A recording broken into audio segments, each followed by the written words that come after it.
South Africa confirmed plans to do joint naval exercises with the Russian and Chinese warships off its east coast next month, around the one-year anniversary of Russia's invasion of Ukraine on February the 24th.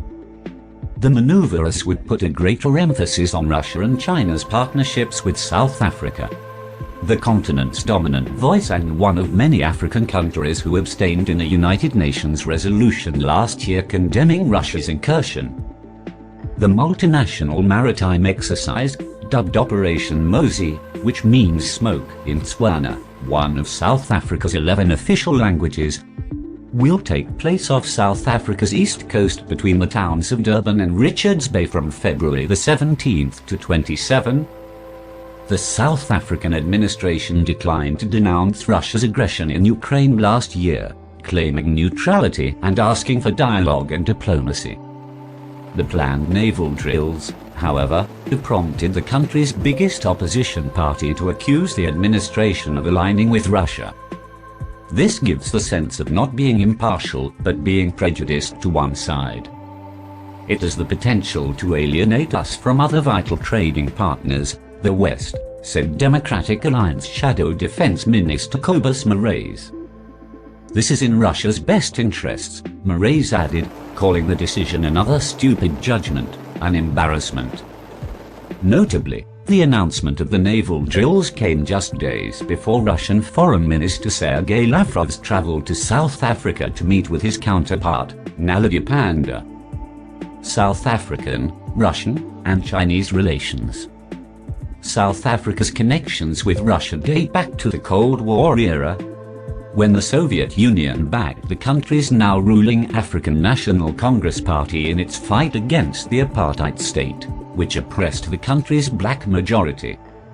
Several Encaders were educated and trained in the Soviet Union during the time. Apartheid ended in 1994, when the ANC won South Africa's first democratic elections and Nelson Mandela was elected president. Similarly, numerous other African countries who abstained from voting on a resolution condemning the Russian invasion were helped by the Soviet Union during their independence efforts. Algeria, Angola, Guinea, Madagascar, Mozambique, Namibia, and Zimbabwe are all still dominated by parties who viewed the Soviet Union as an ally and regard Russia as its successor. Following the breakup of the Soviet Union in 1991, the Soviet Union largely withdrew from Africa. However, the African continent has been Russia's foreign policy priority since roughly 2007, with Moscow building new ties and rejuvenating Cold War alliances. Russia's political, military, and economic influence in the continent has grown. Its regional influence can be explained mostly by energy interventions, particularly nuclear and gas, security, and armament sales. China is reported to have provided psychological support, weaponry, and military training to African independence movements. The communist ideology of the Chinese Communist Party, like that of the Soviet Union, provides it with a similar advantage to Russia. Furthermore, China has invested significantly more on the continent than Russia, and its regional impact can be explained by major infrastructure projects, project financing, and investments in extractive industries. Ethiopia, Kenya, Tanzania, and Zambia have profited from Chinese rail projects as part of the country's Belt and Road Initiative, which was established in 2013. Furthermore, China is the most important trading partner for countries such as South Africa and Kenya. South African President Cyril Ramaphosa stated shortly after the 2019 Russia-Africa meeting in Sochi that Russian and Chinese investments in the African continent are a departure from the extractive and exploitative colonial powers of the West.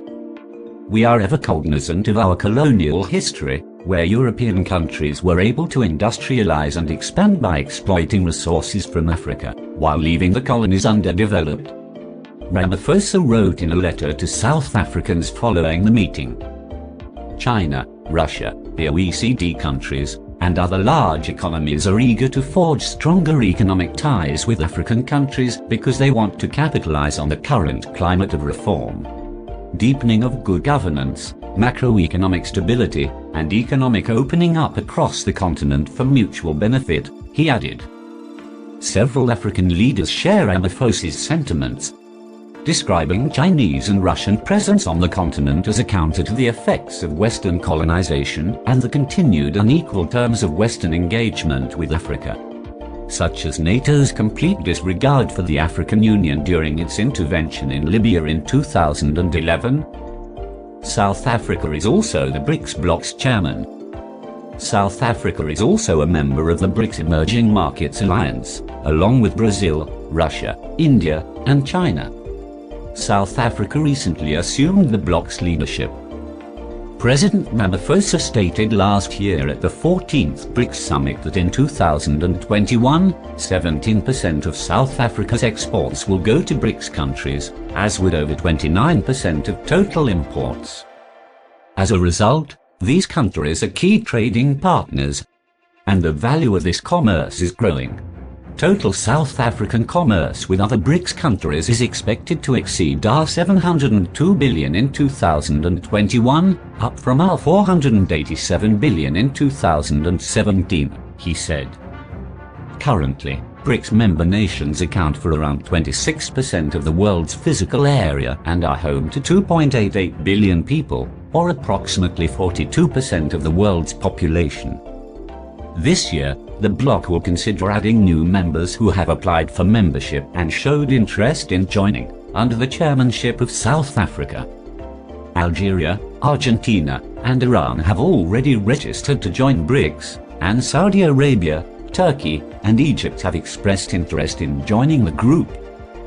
President Ramaphosa stated last year, following his October visit to Saudi Arabia, that Crown Prince Mohammed bin Salman Al Saud expressed a desire to join BRICS. The Crown Prince expressed Saudi Arabia's willingness to join BRICS. According to local radio station ABC, they are not the only country interested in joining BRICS. That BRICS conference next year under the chairship of South Africa, the question of extending BRICS is going to be substantially considered. Several nations have repeatedly approached BRICS members, and we have considered